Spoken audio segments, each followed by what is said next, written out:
uylanib qo'yib uzoq safarga ketmanglar bolalar. Agar uzoq safarga ketadigan bo'lsangiz, uylanmang bo'lmasa. Bo'lmasam tashlab ketmang, birga olib keting.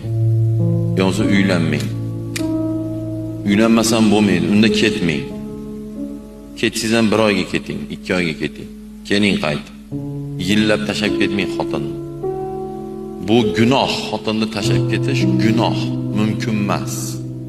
Ikkinchidan, hayotda ko'p eshitib qolyapmiz. Tashlab ketib qolsa, xunuk holatlar bo'lib qolyapti ba'zida. Uni o'zlaringiz eshitgandirsizlar. Shuning tashlab ketmang. Chunki u omonat, Xudoning omonatida xotin. U meni yo dadasini yo katta xolasini omonati emas. Hozir mana shu kuyov bolaga shu turmushga chiqayotgan qiz Allohning omonati. Ursa, so'ksa, xorlasa, xo'rlasa, kamsitsa, unga yillab tashlab ketsa, qiyomatda Xudo mazalarini qochirib yuboradi.